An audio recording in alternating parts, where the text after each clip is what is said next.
सुवर्ण क्षणांची नृत्य साधना, सुवर्णरेखाचा भावस्पर्शी समारोप.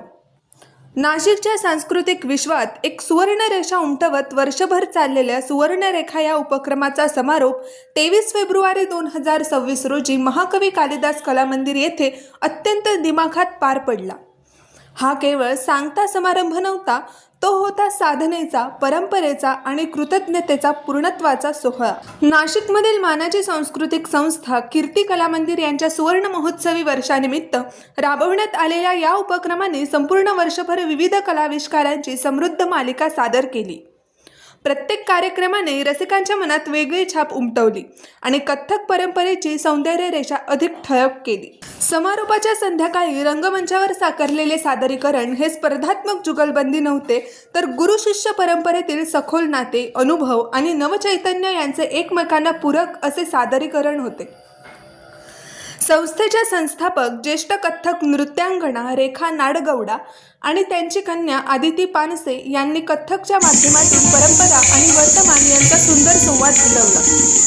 एकीकडे परिपक्वता, स्थैर्य आणि वर्षानुवर्षांची साधना, तर दुसरीकडे ऊर्जा, नेमकेपणा आणि तरलता या दोन्ही प्रवाहांनी एकमेकांना समृद्ध करत सादरीकरण परिपूर्ण केले.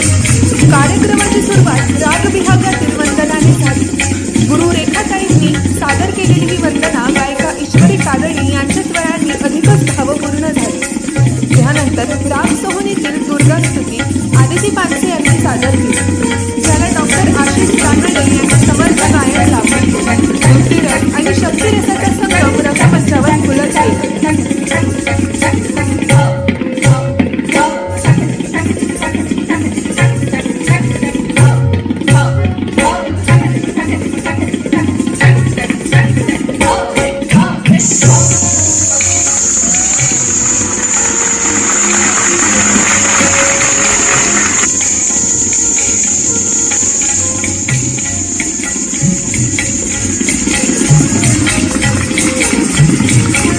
कार्यक्रमाची सांगता प्रबळ प्रेम के पाले पडकर या भक्तिरसपूर्ण भजनाने झाली.